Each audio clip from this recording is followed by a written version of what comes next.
Assalamualaikum warahmatullahi wabarakatuh. Perkenalkan, nama saya Ahmad Syadzili, saya dari PBA 3A.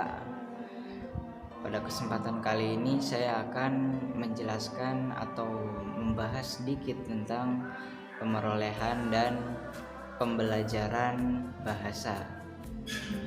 Ya, yang pertama saya akan menjelaskan pengertiannya.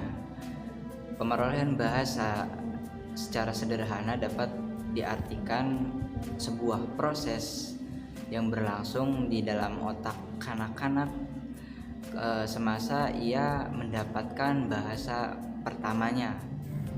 Sedangkan pembelajaran bahasa itu dapat diartikan sebuah proses penguasaan bahasa ketika seorang anak itu mempelajari bahasa kedua.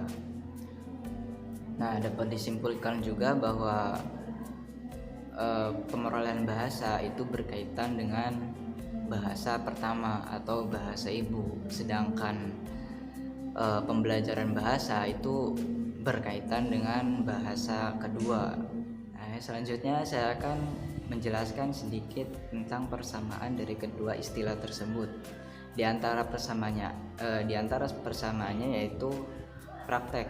Maksudnya baik pemerolehan bahasa maupun pembelajaran bahasa itu memerlukan adanya praktek, karena pada hakikatnya pemerolehan dan pembelajaran bahasa itu sebuah pembiasaan untuk berbahasa. Jadi keduanya itu memerlukan praktek.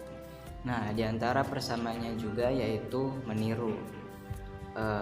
Maksudnya baik itu pemerolehan bahasa maupun pembelajaran bahasa itu ada proses meniru, baik itu meniru suara maupun meniru kata.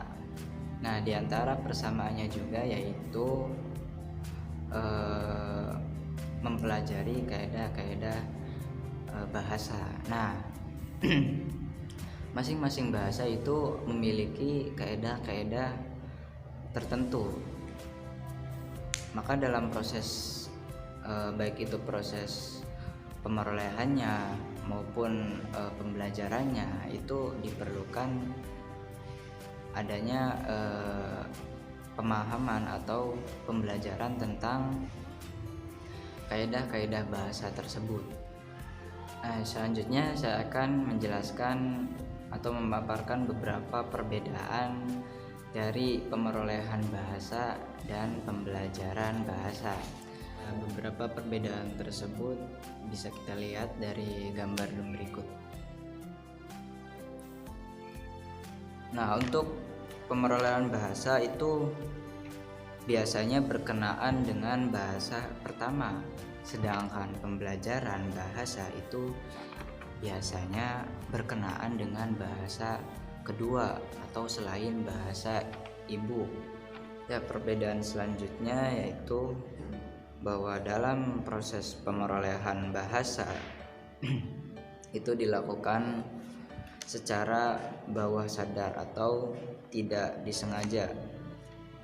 Sedangkan dalam proses pembelajaran bahasa itu dilakukan dengan sengaja atau dalam keadaan sadar atas kemauan sendiri.